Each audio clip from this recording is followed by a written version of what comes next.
Taylor Swift might have the most passionate and dedicated fans of any artist in the world. No one is as passionate as Swifties are, who know seemingly everything there's ever to know about Taylor Swift. Everything from her life to relationships, her family, dating life, and music. Swifties can even break down Taylor's subliminal messaging in her concerts, her outfits, and social media posts to decipher what Easter egg she's hinting at. But there are still so many shocking things about Taylor Swift that not even all Swifties know. And in this video, we're going to look at 13 of the most shocking Taylor Swift facts that you might not even know. And if you're a true Swiftie, you already know why we're doing only 13 facts, and I'll save the explanation for the end. But before we get into it, please support the channel by liking and subscribing. It really does make a big difference. Now let's get into it. Starting at number 1. Did you know that when Taylor was born, her parents wanted her to have a gender-neutral name, and that's why her name is Taylor. When Taylor Swift was born in 1989, her parents on purpose chose to give her a name that was gender-neutral. Her parents, Andrea and Scott Swift, they both worked in finance, and they believed that having a gender-neutral name would prevent bias when her daughter was applying for jobs later in her life. Taylor Swift told the Rolling Stone, quote, "My mom thought it was cool that if you got a business card that said Taylor, you wouldn't know if I was a guy or a girl. She wanted me to be a business person in the business world."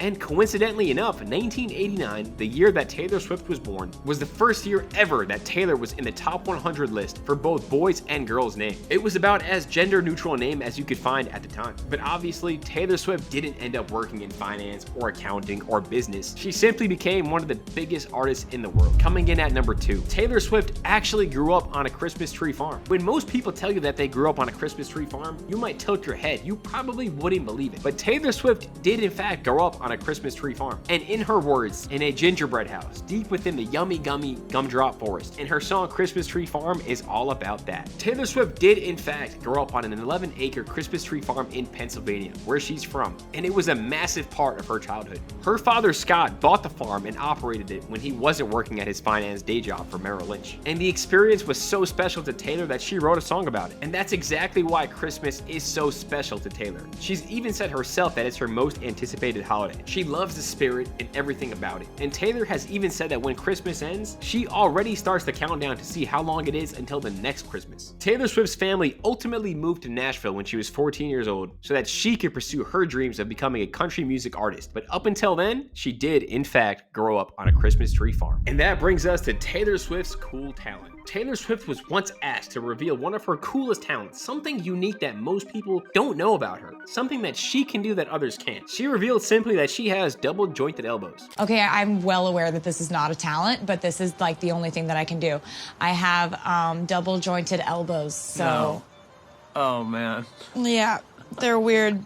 They're a little bit weird. Yeah. What? Next on the list is Taylor Swift's love story, which she wrote in 20 minutes on her bedroom floor. Taylor Swift's love story is one of her all-time biggest hits that she released in 2008. Her Romeo and Juliet inspired love story, which fans have speculated that was about Joe Jonas, who she did in 2008. But the craziest part of this song is that Taylor revealed in an interview that it took her only 20 minutes to write, and she did it on her bedroom floor. If that's not talent, I don't know what is. Next up on the list is the fact that Taylor Swift once invited fans to her house and baked cookies for them. This is one of my favorite things about Taylor Swift. She once invited hundreds of her biggest fans to come hang out with her in her own house, play with her cats, and eat her home-baked cookies, and gave them an opportunity to hear her new album a month before anyone else. In the anticipation of Taylor's 1989 album, she held a series of what she called 1989 secret sessions for a few weeks before the release of her album, and it was being held at her various different homes across the country. Carefully selected fans were told they were attending some sort of secret event, and no one had any idea what was in store for them. Little did those Swifties know that they would be rewarded with an opportunity to hear Taylor's album before anyone else, in her own home, hanging out with her and eating her cookies. One of the coolest things any artist has ever done for their fans. Next up on the list is Taylor Swift's biggest fear. Most people are terrified of things like spiders, rats, extreme heights, flying, public speaking. But Taylor Swift's fear is unlike any you've ever heard, I can promise that. Taylor Swift told Ellen that what she's terrified isn't any of those things. It's actually sea urchins. Here is Taylor in her own words explaining her biggest fear. Let's talk about your fear of sea urchins.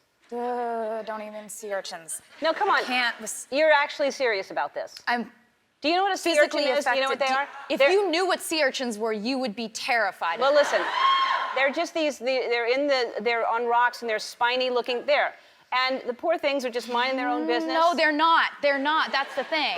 They're like a grenade. And that brings us to Taylor Swift's cats, who are all named after fictional characters. Taylor Swift is a proud cat mom, and she has 3 who she openly adores: Meredith Grey, Olivia Benson, and Benjamin Button. Taylor's never been shy about making her cats part of her personality, and Swifties adore her for it. Her cats frequently appear on her social media accounts, and even in her music videos. They even featured on her holiday card in 2020. Taylor's cats have even influenced her career. In 2019, Taylor told Time magazine, quote, "I have cats. I'm obsessed with them. I love my cats so much that when a role came up in a movie called Cats, I just thought, like, I gotta do this." In fact, Taylor Swift even attended a cat school on set to prepare for her role. Taylor Swift's first famous cat is named Meredith Grey, who she named after Meredith Grey of Grey's Anatomy. Meredith has made several appearances all over her social media and is even her own star. In Deadpool 2, Meredith Grey appears on a t-shirt that Ryan Reynolds' character wears in the film, alongside Olivia Benson. Taylor brought home her second cat in 2014, Olivia Benson, who she named after another TV character, her favorite character on Law & Order SVU. Olivia Benson once joined Taylor Swift in a Diet Coke ad. In the clip, Taylor plays with the cat while she drinks a can of soda, but every time she takes a sip, more cats appear to surround Olivia. And finally, Taylor Swift got her third cat, Benjamin Button, in 2019, and obviously, while keeping up with the tradition, she named him after a fictional character that she loved, Brad Pitt's Benjamin Button. But this cat has an awesome adoption story. The kitten's sweet adoption story started when Taylor Swift met him on the set of the music video for Me. Benjamin starred in the video alongside Meredith and Olivia. Although Taylor wasn't exactly his cat mom just yet, Taylor took Benjamin home after the video shoot, saying he was just a cute kitten who didn't have a home. When the handler asked Swift if she wanted to hold the cat before their scene, she said she knew then he would be coming home with her. Taylor said, quote, "She handed me this tiny cat and he just starts purring, and he looks at me like, 'You're my mom and we're going to live together.' I fell in love." Taylor looked at Brendan and he's like, "You're going to get the cat, aren't you?" And in 2013, Benjamin joined Taylor on the cover of Time as he gracefully rested on her shoulders. And that conveniently brings us to the next shocking fact about Taylor Swift. And we're still going to stay on the topic of her cats. It was reported that Taylor Swift's cat has a higher net worth than her boyfriend Travis Kelce. It's true. Taylor's cat, Olivia Benson, has a net worth estimated of $97 million,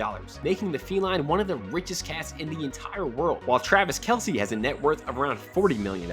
Why is that? Well, that's because Taylor's cat, Olivia Benson, has his own merchandise line and has made cameo appearances in high-profile advertisements, including with brands such as Diet Coke and Ned Sneakers. Even Taylor Swift's cats are worth millions. Moving on to Taylor Swift's Eros Tour and the records it broke. Taylor Swift's Eros Tour became the highest-grossing music tour ever, becoming the first to surpass $1 billion in revenue. According to the Guinness Book of World Records, it broke the record set by Elton John's 5-year farewell tour. But the craziest part is, we're still not done with the Eras Tour. We still have 1 whole year to go. The Eras Tour began in March 2023 and will end in December 2024, so that number is going to even go higher. The Eras Tour was so popular in 2023 that it earned more than the next 2 highest grossing tours combined that year, Beyonce's and Bruce Springsteen's. And according to Polestar, 4.3 million tickets have been sold to date, and at this trajectory, the tour could realistically rake in over $2 billion of revenue if all the remaining scheduled shows are played. Did you know that when Taylor Swift was 11 years old, she performed at a Philadelphia 76ers game and sang the Star-Spangled Banner? When Taylor was 11 years old, she was at a Sixers game performing in front of a packed stadium, performing the Star-Spangled Banner in 2002. Even when Taylor was just 11 years old, she was already incredibly talented, performing in front of tens of thousands of people. This might even be the first time she's ever performed in front of a crowd that big. And even when she was only 11 years old, you can still tell how incredibly talented she was at such a young age. And it was no wonder why her family chose to move to Nashville. Take a listen to her voice when she was only 11.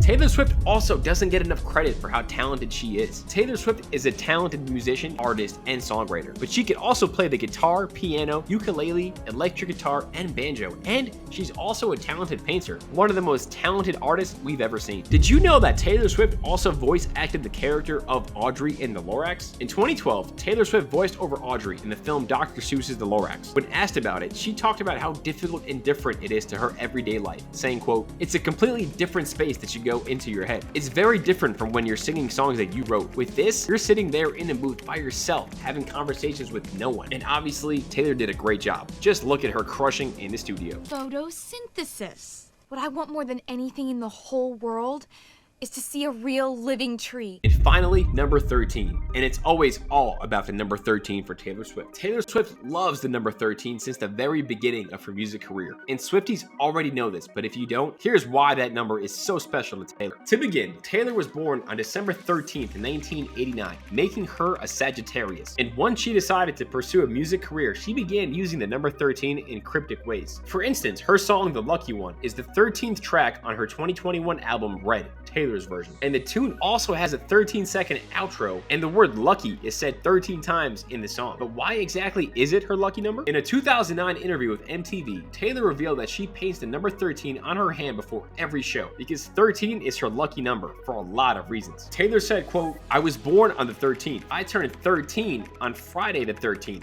My first album went gold in 13 weeks. My first #1 song had a 13-second intro every time I've won an award. Every time I've won an award, I've been seated in either the 13th seat, the 13th row, the 13th section, or row M, which is the 13th letter. While it may be superstitious for some, the number 13 has not failed Taylor Swift just yet. That's why when Taylor Swift released her 2 albums, Folklore and Evermore, in the same year she turned 31, she made sure that one album had 16 songs, while the other had 15 to equal 31 tracks in total, which is 13 backwards. In December 2020, Taylor Swift said, quote, "Ever since I was 13, I've been excited about turning 31 because it's my lucky number backwards, which is why I wanted to surprise you with this now." And that's why the number 13 is so special to Taylor. And that brings us to the end of this video. Thank you so much for watching. If you enjoyed, please give it a like and subscribe because it really does help out the channel. Thank you for watching and see you next time.